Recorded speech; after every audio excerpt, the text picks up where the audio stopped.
स्वामी श्रील प्रभुपाद जी गुरु महाराज की समवेत गौर भक्त वृंद की श्री राधा गोविंद हरि गौर निताय जगन्नाथ बल्लेश्वर मैया महारानी की ग्रंथराज श्रीमद् भागवतम की निताय गौर हरि प्रेमानंदे हरि हरि बोल हरे कृष्ण। स्वागत छ सम्पूर्ण भक्तहरूलाई आजको यस प्रातःकालीन श्रीमद् भागवतमको चर्चामा।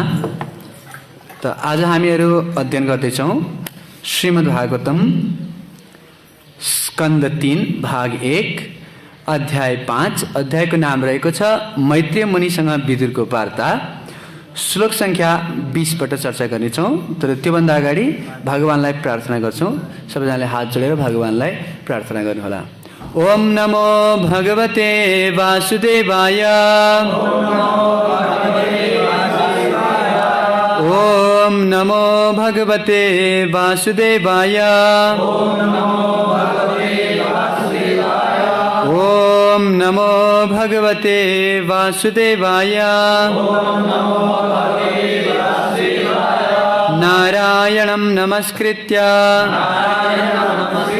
नरं चैव नरोत्तमं देवीं सरस्वतीं व्यासं ततो जयमुदीरयेत् नष्टप्रायेषु भद्रेषु नित्यं भागवत सेवया भगवते उत्तमश्लोके भक्तिर्भवति नैष्टिके कृष्णाय वासुदेवाय देवकी नन्दनाय च नन्दगोपकुमाराय गोविन्दाय नमो नमः। श्रीमद्भागवतम स्कंद 3 अध्याय 5 श्लोक संख्या 20। मांडव्य शापाद भगवान प्रजा संयमना यमा भ्रातु क्षेत्रे भुजियाश्याम जाता सत्यवती सुतात्।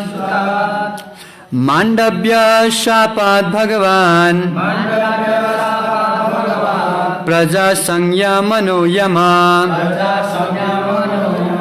भ्रातृक्षेत्रे भुजियाश्याम जाता सत्यवती सुतात्। मांडव्य शापाद भगवान प्रजा संयमनो यमा भ्रातृक्षेत्रे भुजिष्यायाम जाता सत्यवती सुतात्। मांडव्य शापाद भगवान प्रजा संयमनो यमा भ्रातृक्षेत्रे भुजिष्यायाम जाता सत्यवती सुतात्। हजुर प्रयास गर्नुस्। मांडव्य शापात भगवान प्रजा संयमनो यमः भ्रातृक्षेत्रे भुजिष्यायाम जाता सत्यवती सुतात्। मांडव्य शापात भगवान प्रजा संयमनो यमा भ्रातृक्षेत्रे भुजिष्यायाम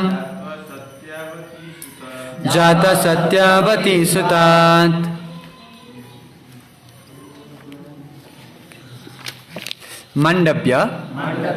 मांडव्य नामक महर्षि शापात जसको शापले भगवान अत्यंत शक्तिशाली प्रजा जन्म लेने वाला संयमन मृत्यु को नियंत्रक यम यमराज नामले विख्यात भ्रातृ भाई को क्षेत्रे पत्नीमा भुजिष्यायाम राखिएको जात उत्पन्न सत्यवती विचित्र वीर्य तथा शिल व्यासदेव को माता सुतात पुत्र शिल व्यासदेवले अनुवाद तथा तात्पर्य दिनुभएको छ। कृष्ण कृपा श्रीमूर्ति अभय चरणारविन्द भक्तिवेदान्त स्वामी शिल प्रभुपादले। शिल प्रभुपाद की अनुवाद इस प्रकार रहेको छ। म जान्दछु कि तपाईं माण्डव्य मुनिको श्रापको कारण अहिले विदुर बन्नु भएको छ र यो भन्दा पूर्व तपाईं जीवहरूको मृत्यु पश्चात उहाँहरूको महान नियन्त्रक यमराज हुनुहुन्थ्यो। तपाईं सत्यवतीका पुत्र शिल व्यासदेवद्वारा उसका भाइको दासी पत्नीबाट उत्पन्न हुनुभएको थियो। तात्पर्य माण्डव्य मुनि एउटा महान ऋषि हुनुहुन्थ्यो। हेर्नुहोस् श्रीमद् भागवतम 1:13-1 र विदुर आफ्नो पूर्वजन्ममा नियन्त्रक यमराज हुनुहुन्थ्यो जो जीवहरूको मृत्यु पश्चात उहाँको कार्यभार सम्हाल्नुहुन्छ। यस भौतिक जगतमा रहनेवाला जीवहरूको 3वटा दशाहरू छन्: जन्म, भरण पोषण तथा मृत्यु।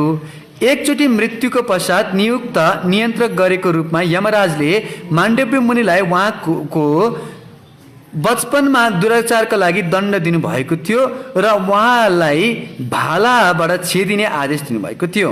यस अनुचित दण्डका लागि यमराजमाथि क्रुद्ध भएर माण्डव्य मुनिले उसलाई शुद्ध भन्ने श्राप दिनुभयो। यसरी यमराजले विचित्र वीर्यको दासी पत्नीको गर्भबाट विचित्र वीर्यको भाइ श्रील व्यासदेवको वीर्यबाट जन्म लिनुभयो। श्रील व्यासदेव सत्यवतीको गर्भबाट उत्पन्न भीष्मदेवको पिता सन्तानुको पुत्र हुनुहुन्थ्यो। विदुरको यो रहस्यमय इतिहास मैत्रेय मुनिलाई ज्ञान थियो, किनकि उहाँ श्रील व्यासदेवको समवयस्क मित्र हुनुहुन्थ्यो।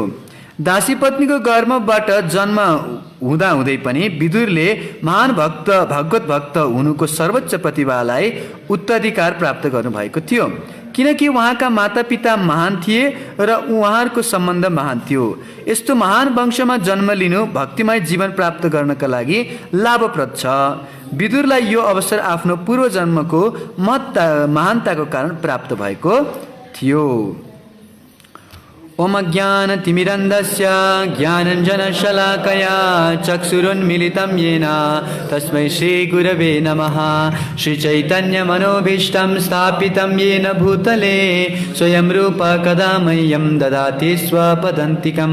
वन्देऽहं श्रीगुरु श्रीयुतपदकमलं श्रीगुरुन् वैष्णवांश श्रीरूपं साग्रजातं सहगण रघुनाथान्वितं तं सजीवं साद्वैतं सावधूतं परिजन सहितं कृष्ण चैतन्य देवं श्रीराधा कृष्ण पादान् सहगण ललिता श्री विशाखान्वितांस।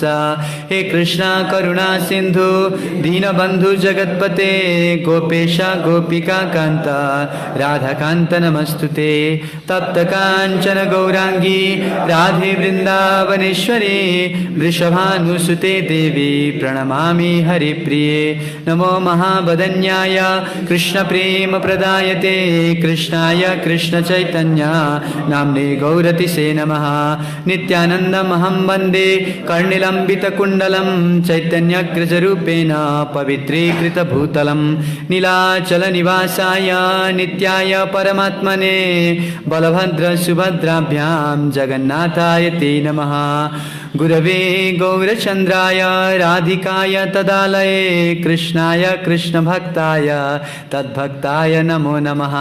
वाञ्छाकल्पतरुभ्यश्च कृपा सिन्धुभयेव च पतितानां पावनेभ्यो वैष्णवेभ्यो नमो नमः। जयो श्रीकृष्ण चैतन्य प्रभु नित्यानन्द श्री अद्वैत गदाधर श्रीवासदि श्री गौरभक्तवृन्द। हरे कृष्ण कृष्ण कृष्ण हरे हरे हरे राम राम राम हरे हरे। मुखं करोति वाचालं पंगुं लंगायते गिरिं यत्कृपातमहं वन्दे श्रीगुरुं दीनतारिणं परमानन्दमाधवं श्रीचैतन्य ईश्वरं। हरि ओं तत्सत् हरि ओं तत्सत् हरि ओं तत्सत्। हरे कृष्ण। सर्वप्रथम भगवान श्री राधा गोविंद हरिज्यू, गौरनिताई, जगन्नाथ बलदेव सुभद्रा मैया महारानी, शालिग्राम गिरिराज, गौडी आचार्य वैष्णव परम्पराका सम्पूर्ण आचार्यवृन्दहरू, विशेष रूपले श्रीमद् भागवतमको सन्देश दिएर हामीहरूको जीवनलाई उन्नतिको मार्गतर्फ लैजाने, भगवत धामतर्फ लैजाने मार्ग देखाउनु हुने पथ निर्देशक कृष्ण कृपा श्रीमूर्ति अभय चरणारविन्द भक्तिवेदान्त स्वामी श्रील प्रभुपादजीको र यहाँ उपस्थित सम्पूर्ण भक्तहरूको चरणकमलमा आशीर्वादको याचना गरेर आजको यस श्रीमद् भागवतमको चर्चालाई प्रारम्भ गर्ने अनुमति लिन चाहन्छु। वास्तवमा त हजुरहरू जस्ता महान भक्तहरूको अगाडि बोल्न त मेरो कुनै योग्यता छैन, तर पदाधिकारीहरूले आदेश दिनुभएको छ। त्यसकारणले आफ्नो शुद्धिकरणको लागि यहाँ श्रीमद् भागवतमको केही स्पर्श गर्ने प्रयास गर्नेछु। किनकि श्रीमद् भागवतमको विशेषतै यस्तो छ कि सनातन गोस्वामी वर्णन गर्नुहुन्छ, यो श्रीमद् भागवतमले असाधु साधुता दाइन अचिनी चोच्चता करा हान मुन्छ कदाचिन माम प्रेम नरितकन्त युस्पुरा। हिम्मत यस कारणले आइरहेको छ कि श्रीमद् भागवतको विशेषता के छ भन्दा असाधु साधुता दाइन, असाधुलाई पनि पापीलाई पनि साधुता प्रदान गर्न सक्ने सामर्थ्य श्रीमद् भागवतममा छ। असाधु साधुता दाइन र अति नीच उच्चता कर, अति नीच भन्दा नीच व्यक्तिलाई पनि उच्चतम स्थानमा लैजान सक्ने सामर्थ्य श्रीमद् भागवतमको छ। त्यसैले हान मुञ्चा कदाचिन माम प्रेम न हृदकण्ठ युस्पुरा, कहिले पनि मैले यो श्रीमद् भागवतमलाई छोड्न नसकौँ अथवा श्रीमद् भागवतमले मलाई कहिले पनि नछोडोस् भनेर सनातन गोस्वामी प्राण हुन्छ र प्रेम भरेर मेरो कण्ठमा सधैँभरि श्रीमद् भागवतमको दिव्य ध्वनि चाहिँ गाइरहोस् आइरहोस् भन्नुहुन्छ। किनकि भगवानको बारेमा चर्चा गरेनौँ भनेदेखि यो जुन असती मति छ, असती जिब्रो छ, यसले संसारको चर्चा परिचर्चा गर्नमा लागि नै हाल्छ। त्यसकारणले जति समय हामीले भगवानको चर्चा गर्नमा लगाउँछौँ त्यो समय त कम्तीमा हाम्रो वास्तविक पति श्रीकृष्णमा हाम्रो मन लाग्यो। श्रीमद् भागवतमकै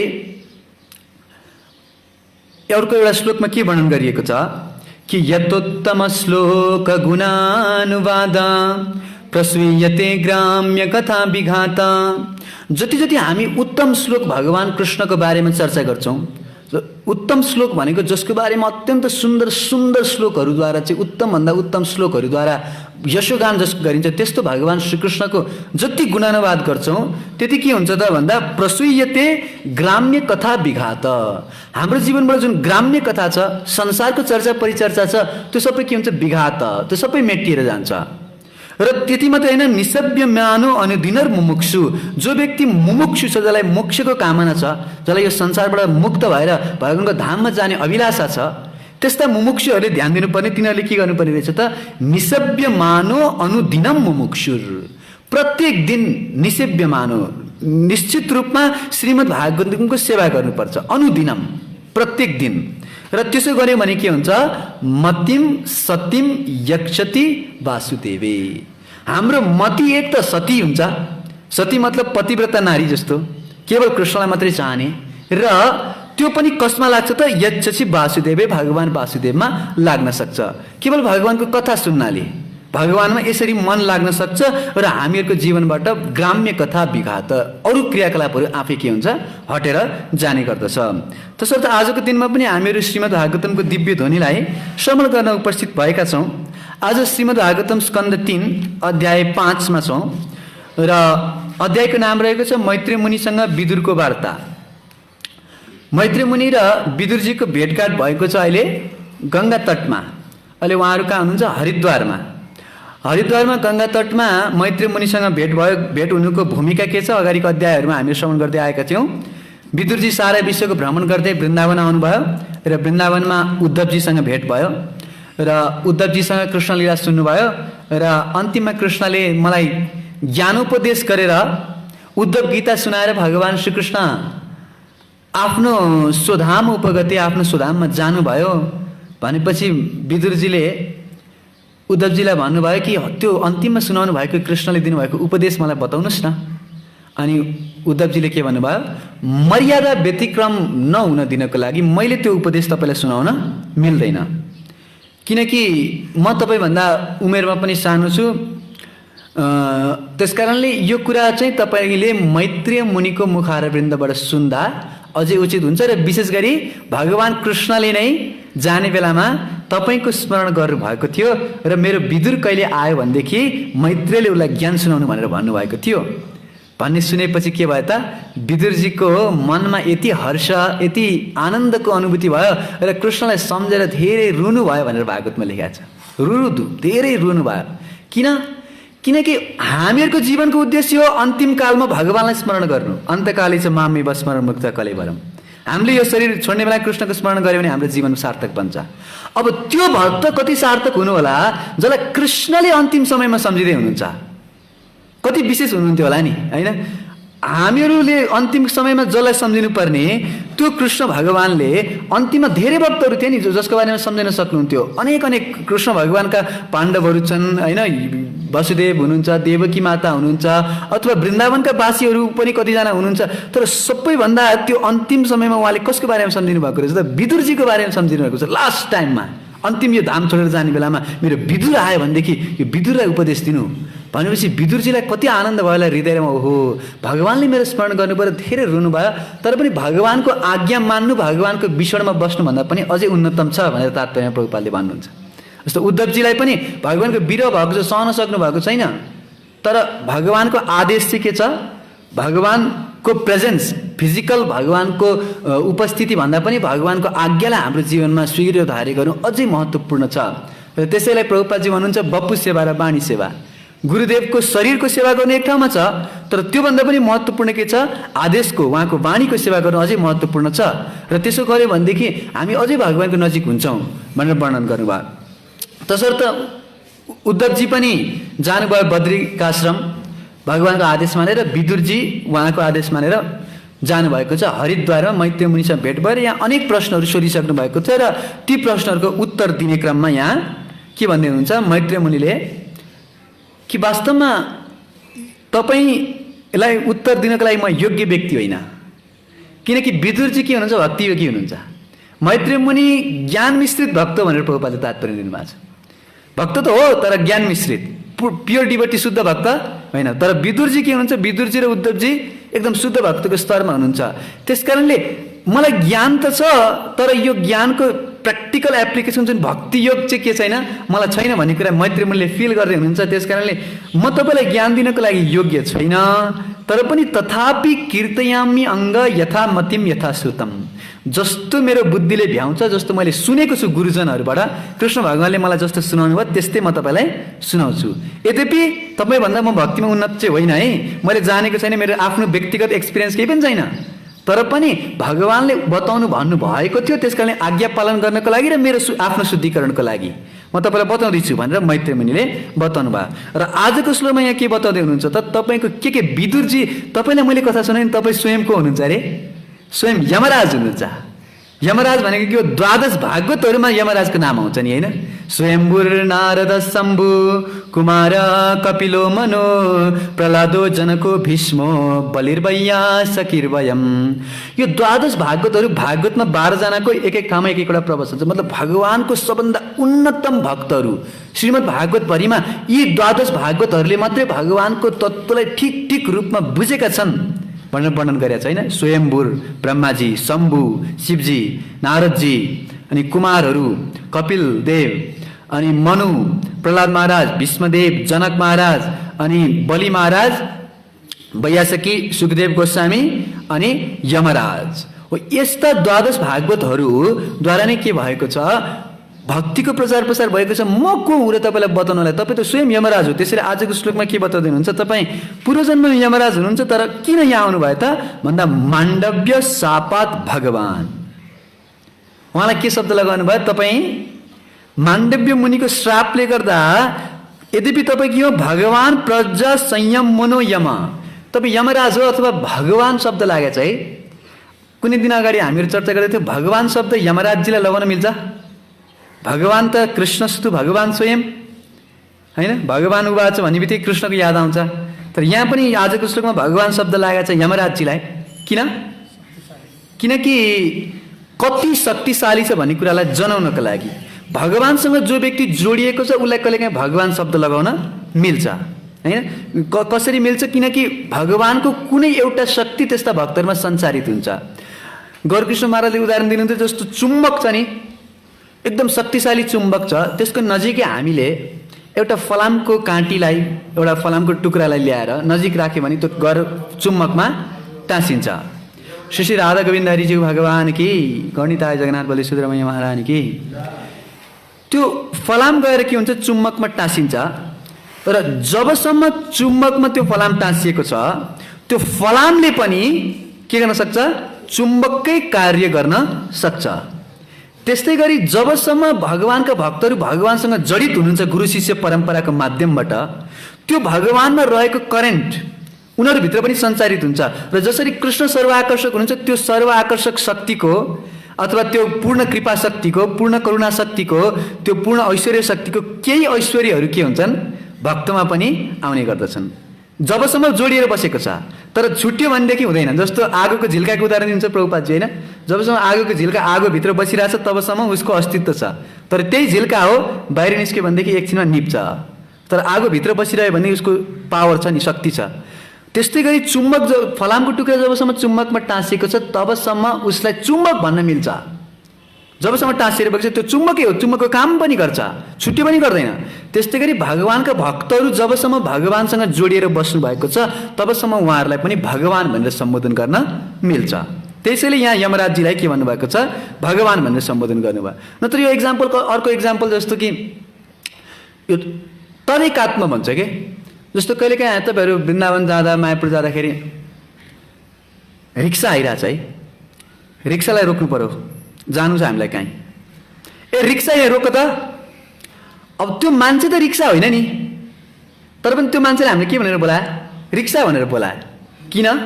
किनकि रिक्सासँग उसको सम्बन्ध छ होइन। जस्तो प्रसादम डिस्ट्रिब्युसन गर्दैछौँ, राइस पाउजी, अब त्यो पाउजीको नाम त राइस होइन, त्यो पाउजीको नाम दाल पनि होइन, तर पनि राइस पाउजी भनेर माग्छौँ नि त होइन। मतलब के हो, जबसम्म त्यो राइसको बकेट पक्रिनु भएको छ उहाँको नाम राइस भन्दा पनि फरक पर्दैन होइन। जबसम्म बाल्टिन बोकेर बस्नु भएको छ राइसको तबसम्म राइस भन्दा फरक पर्दैन। त्यस्तै जबसम्म भगवानसँग जडित हुनुहुन्छ तबसम्म भगवानका भक्तलाई भगवान भनेर सम्बोधन गर्न मिल्छ। तसर्थ यहाँ के भन्छ, माण्डव्य शापात भगवान प्रजा संयम मनोयम।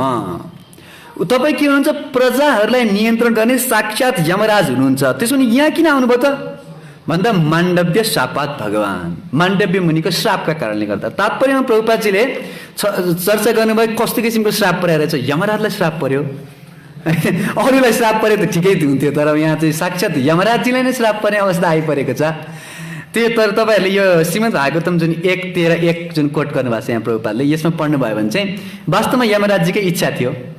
उहाँ चाहिँ कहिले काहीँ हुन्छ नि है, त्यो अफिसरहरूलाई अफिसमा काम गर्दा गर्दा गर्दा गर्दा गर्दा दिक्क लागेर कहिले यहाँबाट छुटकिरी मिलेर एकछिन भयो नि भजन गरौँ, एकछिन भक्ति गरौँ जस्तो अनुभव हुन्छ नि होइन। जस्तो अब अहिले त अब छुट्टी नै धेरै भइरहेछ, मान्छेहरू घरमा बस्दा बस्दा वाक्क लागिसक्यो होइन। तर अरू बेलामा नि त्यो काम गर्दा गर्दा जाँदा जाँदा कहिले चाहिँ एक दिन छुट्टी मिल्ला भने जस्तो हुन्छ। हो त्यस्तै यमराजजीलाई पनि के छ, सधैँभरि नै त्यो पापीहरूको मात्रै अनुहारहरू पनि उनीहरूलाई दण्ड दिँदा दिँदा दिँदा दिँदा दिँदा पुरा दिमाग उस भइसक्यो। कहिले छुटकारा मिल्ला र भगवानको भक्ति गरौँ, सानिध्यमा भगवानको सम्पर्कमा बस्न पाउला भन्ने अनुभव सधैँ भइरहेको थियो। त्यस कारणले भगवानले यस्तो एउटा लीला रच्नु भयो यमराजजीलाई, केही समयको होलिडे, एउटा छुट्टी दिनको लागि, भक्ति गर्नको लागि, मौका दिनको लागि। घटना के भएको थियो भने एकजना माण्डव्य भन्ने मुनि हुनुहुन्थ्यो। उहाँ आफ्नो आश्रममा भजन गरेर बसिरहनु भएको थियो। अचानक के भयो भनेदेखि 4जना चोरहरू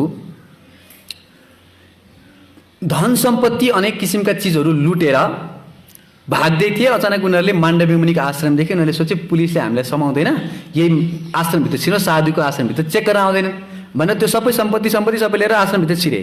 उहाँलाई केही पनि थाहा छैन, उहाँ आफ्नो भजनमा निमग्न हुन्छ। जस्तो सम्यक ऋषि चाहिँ भजन गरेर बस्नु भएको थियो, परीक्षित आएको नआएको उहाँलाई थाहा थिएन नि। त्यस्तै उहाँ भित्र प्रवेश गर्ने चोरहरू आयो, त्यहाँ लुक्याहान, पुलिस आयो, सेनाहरू आए, भित्र हेरे त चोरहरू छन्। चोरहरूलाई मात्रै देखेन, उनीहरूले माण्डव्य मुनिलाई पनि देखे र उनीहरूले केही पनि प्रश्न नसोधिकन, केही इन्भेस्टिगेसन नगरिकन 5जनालाई माण्डव्य मुनि सहित सबैजनालाई समातेर लिएर गए। र यस्तो किसिमको महान चोरीको फलमा यिनीहरूलाई के गर्ने त भन्दा राजाले सिधासँग आदेश दिनुभयो, यिनीहरूको जिउबाट के गर, शूल घोपिदेऊ, लामो भालालाई यसरी यताबाट छिराइदेऊ र यिनीहरूलाई मारिदेऊ, शूल घोपेर मारिदेऊ। 4जनालाई छिराइयो, माण्डव्य मुनिलाई पनि छिराइयो। अब माण्डव्य मुनिले यद्यपि केही अपराध छैन, तर त्यो शूल घोपेर के भएछ, यताबाट चिरियो। तर 4जनाको त मृत्यु भयो, जुन माण्डव्य मुनिको मृत्यु हुँदैन। सैनिकहरू एकदम आश्चर्यचकित भए, यत्रो त्यो शूल घोपाउँदाखेरि पनि उहाँलाई के भइरहेको छैन, किन यस्तो भनेपछि उहाँले गएर राजालाई कम्प्लेन गर्नुभयो, यस्तो यस्तो भयो, उहाँ त मर्दैनन्, खै शूल घोप्या छ, उहाँ एकदम पीडा भयो, कष्ट भयो, रोइ कराइ गरिरहेछन् तर मर्दैनन्, के गर्ने भनेपछि उहाँलाई आश्चर्य लागेर आयो।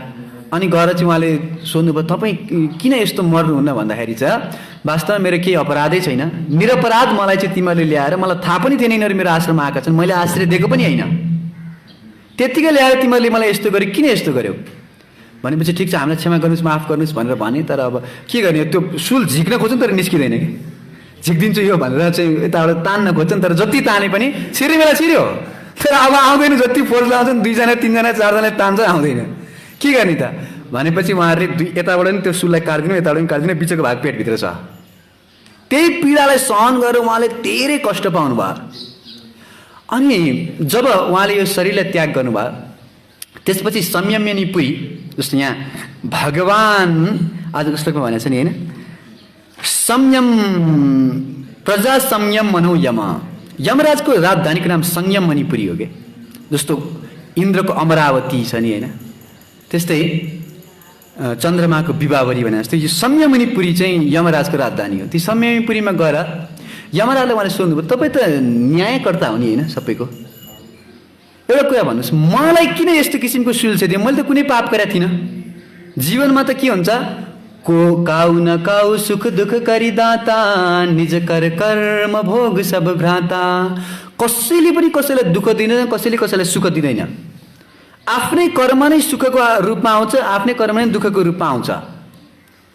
भनेपछि मैले त कुनै पाप गरेको छैन जीवनमा, मलाई किन यस्तो सुल घोचियो भन्दाखेरि यमराजले भन्नुभयो, तपाईँ सानो हुँदाखेरि 5 वर्षभन्दा नि सानो बच्चा हुँदाखेरि तपाईँले त एउटा उड्ने के भन्छ त्यसलाई, ड्र्यागन फ्लाई भन्छ कि के भन्छ है, त्यो गाइने किरा होइन, त्यो दसैँको टाइममा आउँछ नि, त्यो आएपछि दसैँ आयो भनेर थाहा हुन्छ हो, त्यो झ्यालिङ्जा, ओके, त्यो झ्यालिङ्जालाई समातेर त्यो के गर्नुभएको थियो, यताबाट त्यो पिन छेडेर त्यसमा डोरी बनाएर पङ्खा जस्तो पहेटा जस्तो के अरे चङ्गा जस्तो बनाएर उडाउनु भएको यस्तो केही गरे होला होइन। बच्चाहरूको यस्तो के स्वभाव हुन्छ, कसैले त गर्नु भएको छैन यहाँ त मलाई थाहा छ होइन, तर यस्तो किसिमको क्रियाकलाप गर्नुभएको थियो। त्यस कारणले तपाईँको जिउबाट पनि के गरियो, सुल छिराइयो। अनि माण्डव्यले त्यतिखेर म बच्चा थिएँ नि, सानो बच्चालाई त के हुँदैन, ज्ञान अज्ञान केही पनि हुँदैन, त्यस्ता व्यक्तिलाई पनि दण्ड दिने हो। त्यो सानो अज्ञानमा गरेको ज्ञानको कारणको लागि नियम त नियम हो, चाहे जानेर गर नजानेर गर भन्नुभयो।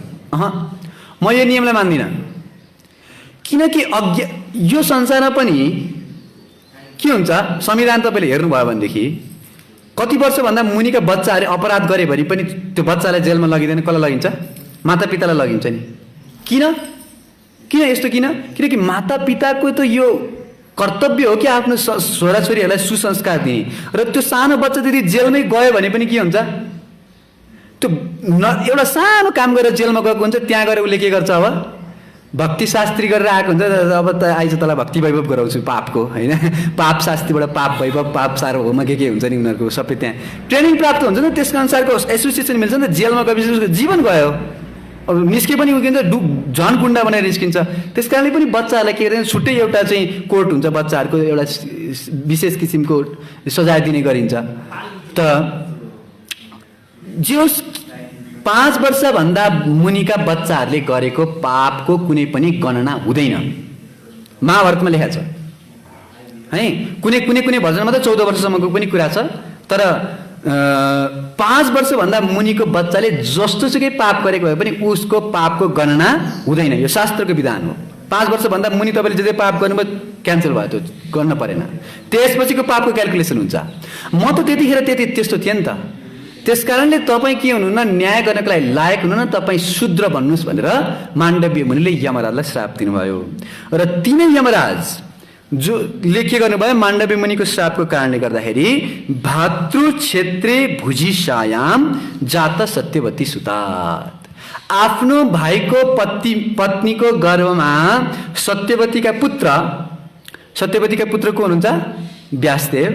उहाँ व्यासदेवले नै के गर्नुभयो, आफ्नो भाइ, उहाँको भाइको विचित्र वीर्य महाराज।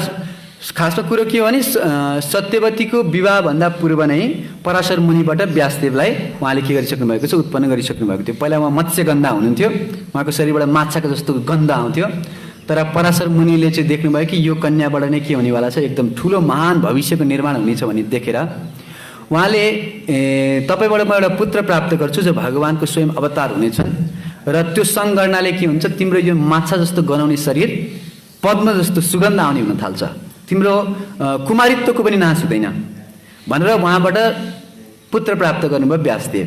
र व्यासदेव जन्म लिने बित्तिकै उहाँको चाहिँ 2टा आइल्यान्ड, 2टा नदीको धारको बिचमा जुन द्वीप हुन्छ त्यसमा जन्म भएको, त्यस कारणले उहाँको नाम द्वैपायन पनि हो।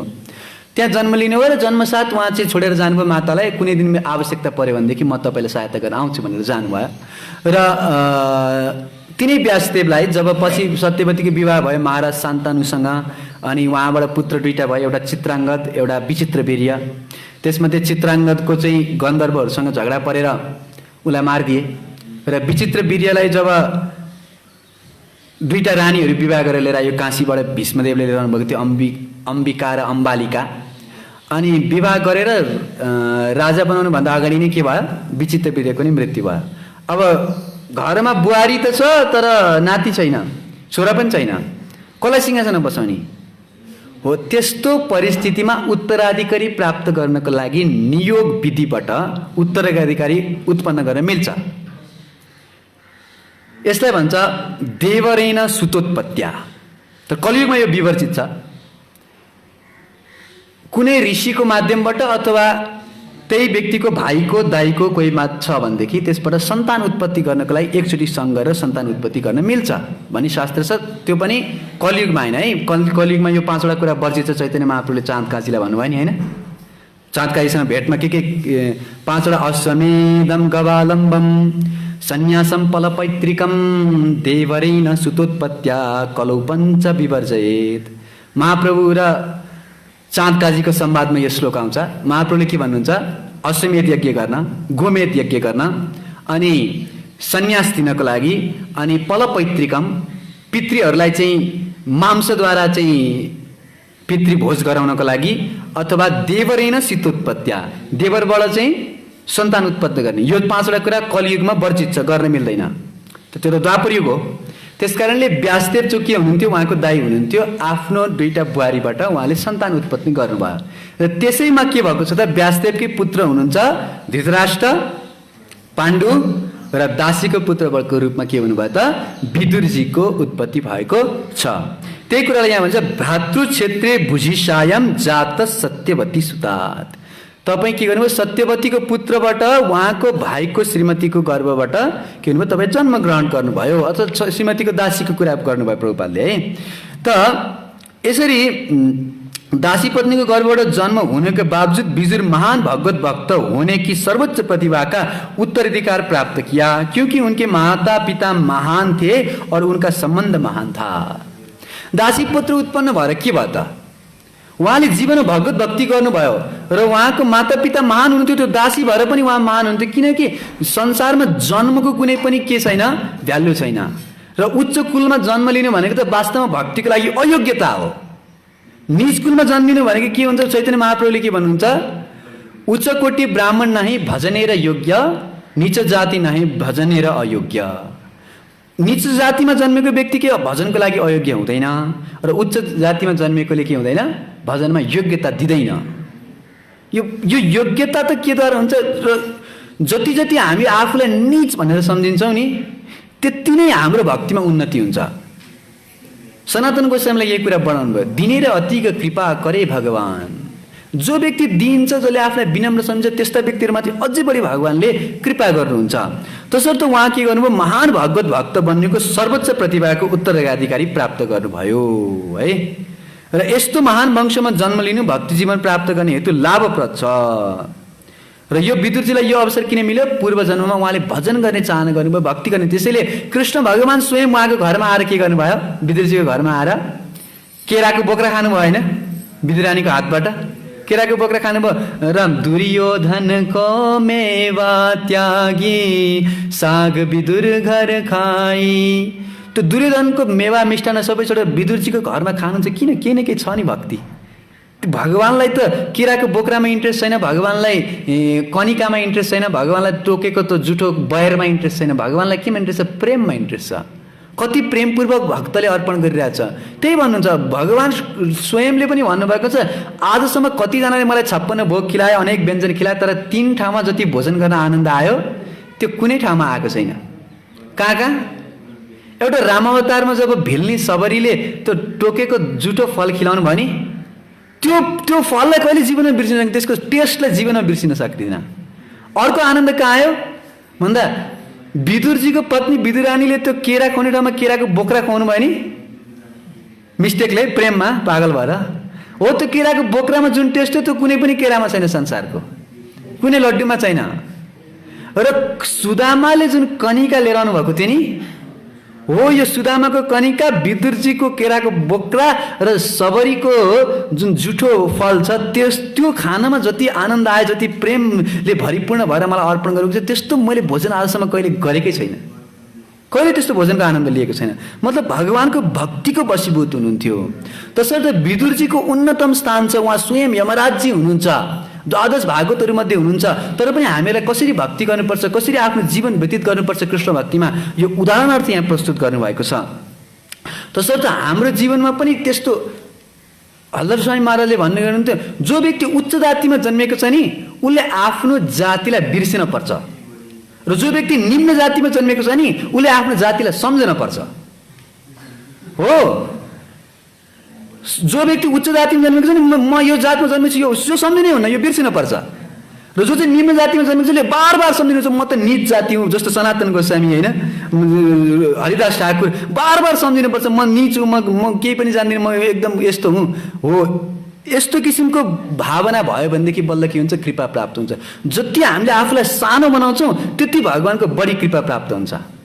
जस्तो उदाहरणको लागि नि, एउटा माताले बच्चालाई कति माया गर्नुहुन्छ है, जबसम्म सानो छ त्यसलाई धेरै माया गर्नुहुन्छ, जति सानो भयो त्यति बढी माया हुन्छ। हेर्नुहोस् है, भर्खर त्यो के हिँड्न सक्दैन, डुल्न सक्दैन, रुन मात्रै सक्छ, त्यसलाई 24 घन्टा काखमा राखे दुध पिलाउने हो कि के गर्ने हो कि अब उसको सफा गरिदिने हो कि नुहाइदिने, सब थोक गर्नुहुन्छ।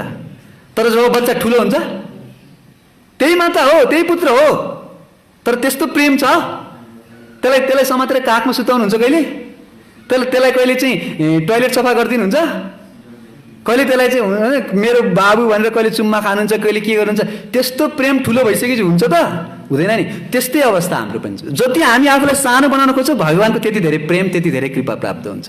जति आफूलाई ठुलो भनेर सम्झिन्छौँ त्यति कम हुँदै जान्छ। तसर्थ आफूलाई सानोभन्दा सानो पार्नु नै के हो, श्री चैतन्य महाप्रभुको अभियान हो। तृणादपि सुनिचेन तरोरपि सहिष्णुना अमानेन मानदेन कीर्तनीय सदा हरि। आफूलाई महान बनाइसकेपछि त भगवानको कृपाबाट वञ्चित हुने निश्चित छ।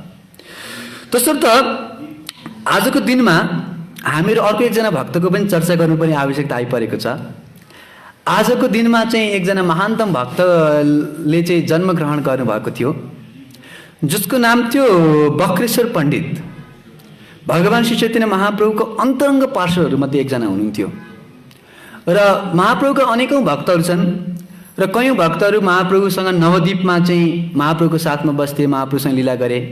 कयौँ भक्तहरू जगन्नाथपुरीमा भगवानको सानिध्यमा रहन्थे। कयौँ भक्तहरू जस्तो रूप गोस्वामी, षड गोस्वामीहरू चाहिँ केही समयको लागि महाप्रभुको साथ लिनुभयो र वृन्दावन गएर बस्नुभयो। मतलब महाप्रभुको भक्तहरूलाई क्याटेगोराइजेसन गर्ने बेलामा पनि वृन्दावनवासी भक्तहरू, अनि नवद्वीपवासी भक्तहरू, नीलाचलवासी भक्तहरू, होइन, अझ गौड देशे जतो स्थिति, गौड देशमा बस्ने भक्तहरू, यस्तो क्याटेगोराइजेसन छ कि है। तर महाप्रभुसँग यो जुन कुनै भक्तहरू मात्रै यस्तो हुनुहुन्छ जो सदा सर्वदा रहनुभयो, जस्तो बक्रेश्वर पण्डित। नवद्वीपमा पनि महाप्रभु साथमा हुनुहुन्थ्यो र जगन्नाथपुरी महाप्रभु गइसकेपछि पनि उहाँको साथमा हुनुहुन्थ्यो। र हामीलाई बक्रेश्वर नाम सुन्ने बित्तिकै हामीलाई मनमा के हुन्छ, डान्सिङ, होइन। किनकि परम पूज्य श्रीमद् महाविष्णु स्वामी महाराजको कृपाले गर्दा उहाँको कृपा प्राप्त एकजनालाई हामीले दर्शन गर्न सकेका थियौँ, होइन। उहाँकै शक्ति सञ्चारित थियो सायद उहाँमा पनि। तसर्थ र उहाँको बारेमा के वर्णन छ, उहाँको सबभन्दा विशेषता नै के हो, डान्सिङ, नाच्ने। कतिसम्म नाच्नुहुन्थ्यो, जब महाप्रभुले अष्टप्रहरी लीला गर्नुभएको थियो त्यतिखेर बक्रेश्वर पण्डित प्रभु बड प्रिय भृत्य एक भावे 26 प्रहर जार नृत्य। के गर्नुभयो अरे उहाँले, यस्तो भगवानको भृत्य हुन्थ्यो, प्रभु र बड प्रिय भृत्य, एकदम प्यारो। र महाप्रभुले जब नाच्न थाल्नुहुन्थ्यो उहाँले के भन्नुहुन्थ्यो, तपाईँको जुन टोलीमा यो मृदङ्ग बजाउनेहरू, करताल बजाउनेहरू छन् नि, उनीहरू त स्टामिना छैन क्या मेरो डान्सलाई भ्याउनको लागि। किनकि त्यस अनुसार बजाउनु पऱ्यो नि त, होइन। जस्तो अनुसार डान्स गर्नुहुन्छ त्यस अनुसार बजाउनु पऱ्यो, त्यस अनुसार गाउनु पऱ्यो, होइन। कसैले त्यो पूर्ण रूपमा तपाईँ गन्धर्वहरूलाई बोलाउनु, आकाशबाट गन्धर्वहरूलाई बोलाउनु, तिनीहरूलाई चाहिँ वाद्य वादन गरेर लाउनु, अनि बल्ल म नाच्छु, अनि बल्ल मेरो डान्सिङलाई के हुन्छ, चित्त बुझ्छ, उहाँले भन्नु गर्नुहुन्थ्यो है। मतलब र के गर्नुभयो त, एक भावे 26 प्रहर जार नृत्य, 26 प्रहर अथवा 24 प्रहरसम्म उहाँले नृत्य गर्नुभयो। एक प्रहर भनेको 3 घण्टा हुन्छ। अब 24 प्रहर भनेको कति भयो? 3 दिन भयो। मतलब दिन रात नगरिकन 72 घण्टासम्म 72 आवर्स नन स्टप के गर्नुभयो उहाँले। हामीलाई त 72 मिनट डान्स गर्न पनि गाह्रै पर्छ हैन, कति गाह्रो छ नि नाच्नलाई। तर उहाँले के गर्नुभयो त 72 आवर्स 72 घण्टासम्म लगातार पूर्ण इनर्जीको साथमा, शक्तिको साथमा भगवान श्री चैतन्य महाप्रभुलाई नाचेर के गर्नुहुन्थ्यो? उत्साह प्रदान गर्नुहुन्थ्यो। र उहाँको नृत्य देखेपछि महाप्रभुको चित्त चाहिँ हर्षले उल्लासित हुन्थ्यो, प्रेमले विभोर हुन्थ्यो। त्यस्तो विशेषता थियो उहाँको। रथयात्रामा जब महाप्रभु चाहिँ नाच्नुहुन्थ्यो त्यस समयमा उहाँले चाहिँ यस्तो 7 वटा पार्टीहरूमा डिभिजन गर्नुभयो आफ्नो सङ्कीर्तन टोलीलाई। हरेक पार्टीमा चाहिँ एउटा लिड सिङ्गर हुन्छ, एउटा डान्सर हुन्छ, अनि 2-2 मृदङ्ग प्लेयर हुन्छ हैन, अनि 5 जना फलो गर्ने भक्तहरू हुन्छन् रथयात्रामा। अनि त्यो 7 वटा पार्टीमा त्यो 4 वटा चाहिँ जगन्नाथको रथको अगाडि, एउटा जगन्नाथको रथ पछाडि, 2टा साइडमा। त्यसमध्ये एउटामा जस्तो कतिसम्मको महाप्रभुले महत्त्व दिनुभएको छ, एउटामा लिड डान्सरको रूपमा अद्वैत आचार्य राख्नु भएको छ, अर्को ग्रुपमा लिड डान्सरमा नित्यानन्द प्रभु हुनुहुन्छ, अर्को ग्रुपमा बक्रेश्वर पण्डित हुनुहुन्छ। भनेपछि डान्समा कसलाई चुनौती दिँदै हुनुहुन्छ तपाईँले विचार गर्नुहोस् है। नित्यानन्द प्रभु र अद्वैत आचार्यको टक्करको योद्धा हो भनेर सोच्नुहोस् न अब होइन, सङ्कीर्तन युद्ध हो नि त यो त। किनकि यहाँ त यज्ञ सङ्कीर्तनै प्राय यजन्ती हि सुमेधसा। महाप्रभु आउनुभएको छ के को साथमा? साङ्ग उपाङ्ग अस्त्र पार्षदै, अङ्ग उपाङ्ग अस्त्र पार्षदहरूको साथमा आउनुभएको छ। त्यो अस्त्र शस्त्र लिएर त युद्ध गर्न आउने हो नि त होइन, युद्ध के मायाको विरुद्ध हो नि त युद्ध। एनेछि औषधि माया नासिबार लागे, हरिनाम महामन्त्र लाओ तुमी मागे। एकदम उन्नतम भक्त र उहाँले महाप्रभुले जगन्नाथपुरीमा पनि सधैँ सहायता गर्नुभयो, सधैँ सेवा गर्नुभयो, सेवारत हुनुहुन्थ्यो, पूर्ण उत्साह प्रेम भरिपूर्ण थियो। नवद्वीपमा पनि हर समय महाप्रभुको साथमा रहनुहुन्थ्यो। र कतिसम्मको प्रिय हुनुहुन्छ महाप्रभुको उहाँ भन्दाखेरि, महाप्रभु जब नाच्नु भने त्यो 72 घण्टासम्म श्री चैतन्य महाप्रभुले उहाँलाई आशीर्वाद दिँदै अथवा उहाँको यशोगान गर्दै के भन्नुभयो भन्दाखेरि, महाप्रभु आफ्नो भक्तहरूको यशोगान गर्दाखेरि चाहिँ लाग्छ कि उहाँको 5 वटा टाउको छ अरे के, एउटा मुखले यशोगान गरेर पुग्दैन अरे क्या भक्तहरूको। 5 वटा टाउको भएसरी चाहिँ महाप्रभुले यशोगान गर्नुहुन्थ्यो अरे। र के भन्नुहुन्छ? प्रभु बोले तुमी मोरा पक्का एक शाखा, आकाशे उडितामा यदि पाऊँ हार पाखा। महाप्रभुले भन्नुभयो, हे बक्रेश्वर तिमी मेरो एउटा के हो? पक्ष, मतलब एउटा के भन्छ चराको पखेटा, तिमी मेरो एउटा पखेटा हो। यदि मेरो अर्को पनि एउटा पखेटा भएको म आकाशमा उड्थे रे क्या। मतलब एउटा मात्रै छौ तिमी, यस्तो युनिक भक्त कोही पनि छैन, तिमी मेरो एउटा मात्रै पङ्खा हो, अर्को पखेटा भएको त म आकाशमा उडिसक्थे है। आर आकाशे उडितमा यदि पाऊँ आर पाखा। मतलब महाप्रभुले जसले आफ्नो पखेटाको रूपमा स्वीकार गर्नुभयो भनेपछि कति उन्नतम भक्त हुनुहुन्थ्यो होला। र उहाँको उन्नतम अवस्था, उहाँको विशेष प्राधान्यको बारेमा एउटा सानो लीलाबाट हामीहरू सुन्छौँ। अवश्य उहाँ चाहिँ धेरैजनाको गुरु पनि बन्नुभयो, जस्तो कि गोपाल गुरु गोस्वामी हुनुहुन्छ नि जगन्नाथपुरीमा। तपाईँहरूले राधाकान्त मठ गम्भीरामा चाहिँ उहाँकै डिटी हो त्यो, बक्रेश्वर पण्डितले सेवा गर्ने विग्रह जहाँ महाप्रभु निवास गर्नुभयो, त्यहाँ राधाकान्तको विग्रह, बक्रेश्वर पण्डित जस्तो त्यो एउटा भजन छ। सबैजना गोस्वामीहरूको चाहिँ विग्रहहरूको नाम दिँदै अनि सनातेनर प्राणधन हे भन्छ नि होइन, त्यसमा जय राधा राधाकान्त राधा राधाकान्त राधे भनेपछि के आउँछ सेकेन्ड लाइन? बक्रेश्वर प्राणधन हे। बक्रेश्वरको प्राणधन हुनुहुन्थ्यो। आजको दिनमा पनि तपाईँले दर्शन गर्न सक्नुहुन्छ। यो महाप्रभु जहाँ बस्नुहुन्थ्यो गम्भीरा राधाकान्त मठ भन्छ, त्यहाँ अहिलेसम्म पनि भगवान् हुनुहुन्छ। र त्यहाँ गोपाल गोस्वामी, गोपाल गुरु गोस्वामीको पनि विग्रह छ। सानो बच्चा महाप्रभु पनि गुरु बन्नुभयो, जसको बारेमा हामीले सुनेको छौँ। जस्तो महाप्रभुले के भन्नुभयो अरे, टोइलेट जाँदाखेरि महाप्रभुले आफ्नो जिब्रो समातेर जानुभयो। अनि किन तपाईँ जिब्रो समातेर टोइलेट गएको? किन? किनकि मेरो मुखमा के छ, कृष्णको नाम यति मेरो जिब्रो लट्ठ भइसक्यो कृष्णको नाम लिनको लागि, एकछिन पनि छोड्न सक्दैन कृष्ण नाम लिनको लागि। एकछिन पनि म के गर्न सक्दिनँ, कृष्ण नाम लिनबाट रोकिन सक्दिनँ, आफूलाई थाम्न सक्दिनँ। हर समय कृष्ण कीर्तन गान नर्तन परौ। त्यो कृष्ण कृष्ण कृष्ण कृष्ण निस्केको गर्छ। अब बाथरुम जाँदा त अपवित्र अवस्था हुन्छ नि, त्यस्तो अवस्थामा कसरी कृष्णको नाम लिनु? अब जिब्रो त रोकिनेवाला छैन, त्यस कारणले के भन्छ, म आफ्नो जिब्रोलाई अम्लाले समातेर चेपेर बसिरहेको छु, बा कृष्णको नाम निस्किन्छ कि भनेर। अनि कृष्णको नाम लिनलाई पनि कुनै देशकाल नियम परिस्थितिले रोक्छ र? रोक्दैन। नाम नामकारी बहुधा निज सर्वशक्तिस् तत्रार्पिता नियमिता स्मरणेन काला। कुनै पनि विधि नियम छैन, जुन कुनै परिस्थितिमा खाइते सुइते जथा तथा नाम लैबे। खाँदा सुत्दा हिँड्दा डुल्दा नाच्दा खेल्दा हर समय हरे कृष्ण कृष्ण कृष्ण हरे हरे, हरे राम राम राम हरे हरे। नाम जप गर्न त कहिले पनि रोक्नु हुँदैन, गर्नुपर्छ भनेपछि महाप्रभुले आजबाट तिमी मेरो गुरु भयो भनेर त्यही सानो बच्चालाई गुरु बनाउँदै गोपाल गुरु। उहाँको कसको डिसाइपल हुनुहुन्थ्यो? बक्रेश्वर पण्डितको डिसाइपल हुनुहुन्थ्यो, तर महाप्रभुको गुरु भन्नुभयो होइन। त्यसलाई गुरु शिष्य परम्परा भन्छ। बक्रेश्वर पण्डितको चेला हो तर महाप्रभुको गुरु भन्नुभयो। त उहाँको जीवनको एउटा सानो घटना, कसरी हामीहरू महाप्रभु जब रामकेलीबाट भ्रमण गरेर वृन्दावन जाने असफल प्रयास जुन महाप्रभुको थियो, रामकेलीबाट चाहिँ जाने क्रममा नवद्वीप दर्शन गर्नुभयो। नवद्वीपमा सबै भक्तलाई आशीर्वाद दिनुभयो। त्यहाँ विद्या वाचस्पतिको घरमा ठुलो भिड लाग्यो भनेर, मान्छेहरू लाखौँ लाख आयो भनेर महाप्रभु त्यहाँ भाग्नुभयो र कुलिया नगरमा बस्नुभएको थियो। त्यस समयमा एकजना भक्तले महाप्रभुलाई सोधे, तपाईँ नवद्वीपमा हुँदाखेरि हामीले तपाईँलाई चिन्न सकेनौँ, तपाईँ कीर्तन गर्नुहुन्थ्यो, सङ्कीर्तन गर्नुहुन्थ्यो, श्रीवास पण्डितको घरमा चुकुल लाएर चाहिँ नाच्नुहुन्थ्यो, हामीले त्यस समय तपाईँको निन्दा गऱ्यौँ, सङ्कीर्तन अभियानको पनि निन्दा गऱ्यौँ, भक्तहरूको पनि निन्दा गऱ्यौँ, तपाईँ स्वयंको निन्दा गऱ्यौँ। तर अहिले हामीहरूलाई ज्ञान भएको छ, अहिले बल्ल हामीले तपाईँलाई वास्तविक रूपमा चिन्न सक्यौँ। तसर्थ अहिले म हजुरको चरणमा आएको छु, अब मेरो उद्धारको उपाय बताउनुहोस्। अपराध के हो? माता हत्या अपराध, त्यो म्याड एलिफेन्ट भन्छ नि, होइन? पागल हात्ती अपराध, वैष्णव अपराध भएको छ।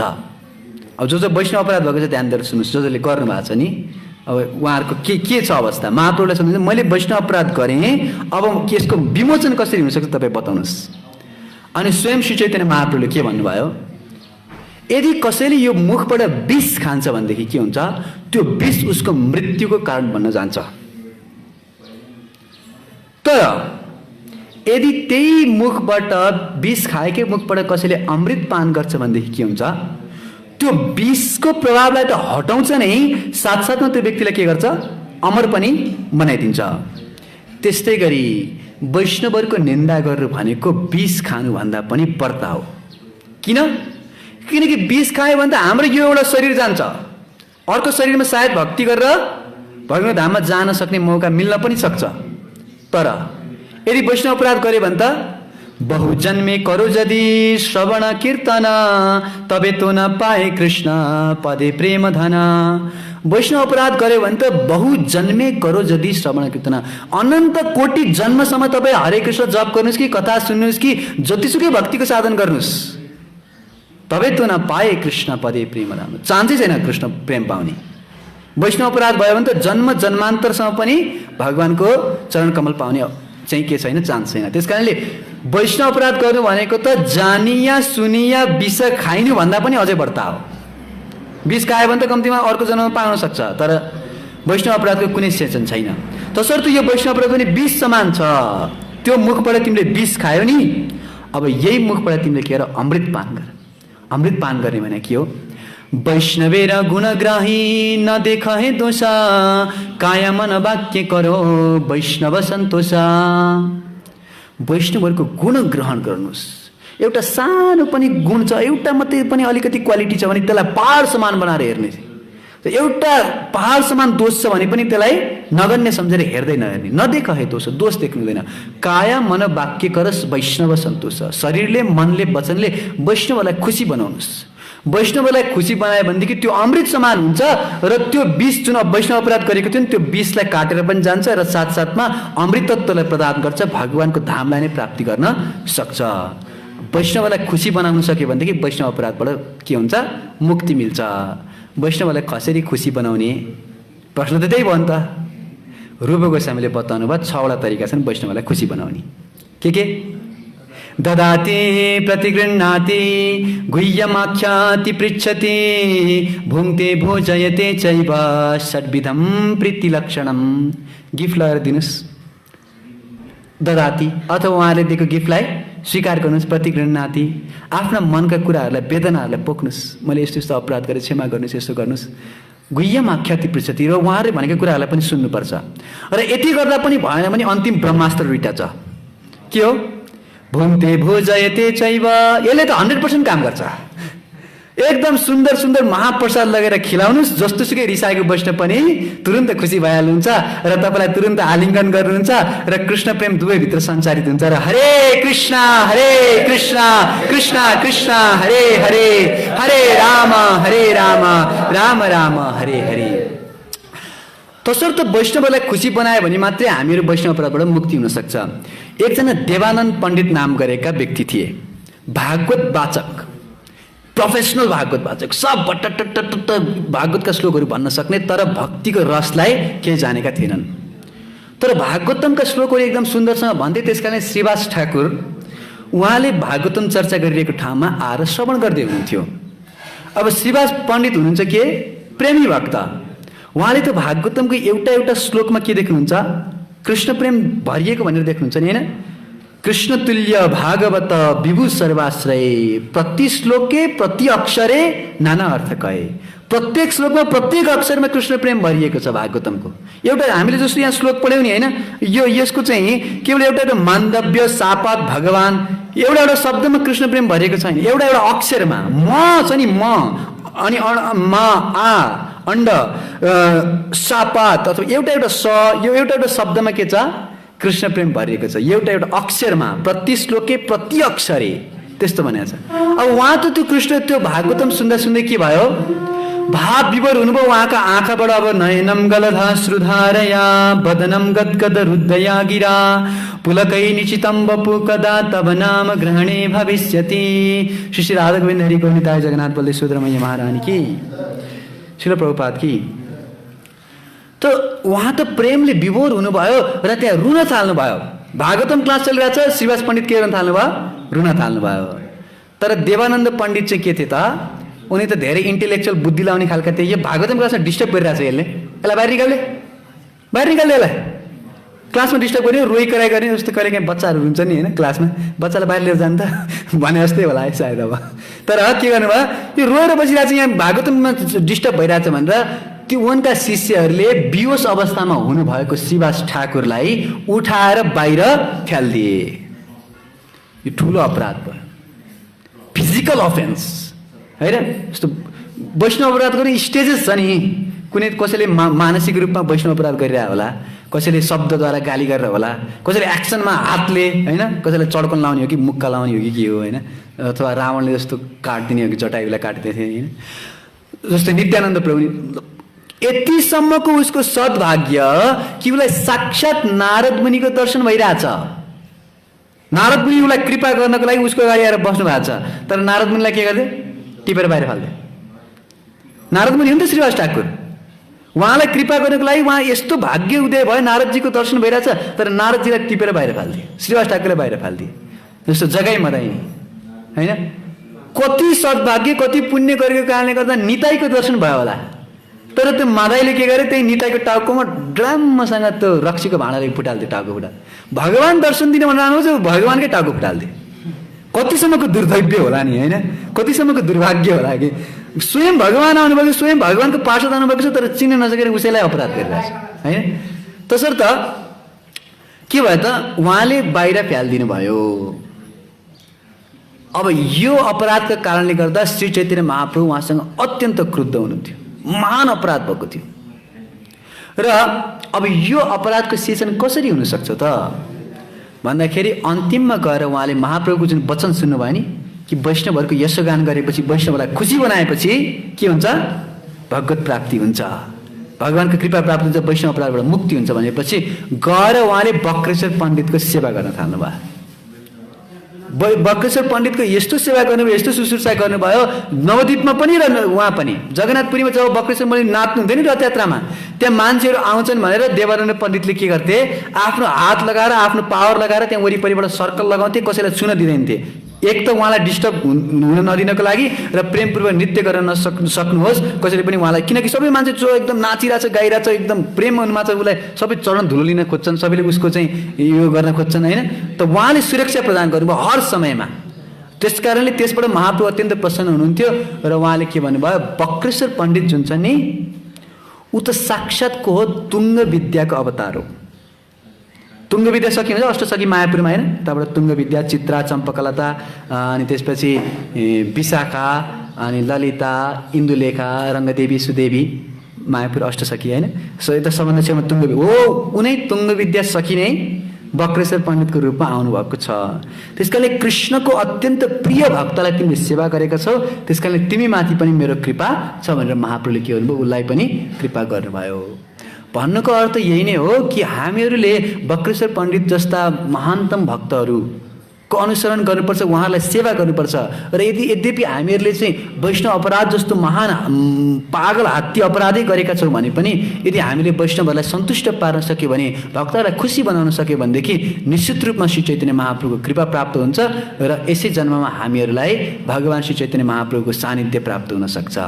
हरे कृष्ण कृष्ण कृष्ण हरे हरे, हरे राम राम राम हरे हरे। यति भनेर आजको श्रीमद् भागवतमको दिव्य ध्वनिलाई यतै विश्राम दिन चाहन्छु। ग्रन्थराज श्रीमद् भागवतम की, श्री बक्रेश्वर पण्डित आविर्भाव महामहोत्सव की, समवेत गौर भक्त वृन्द की, निताय गौर हरि प्रेमानन्दे। समवेत गौर भक्त वृन्द की। छैन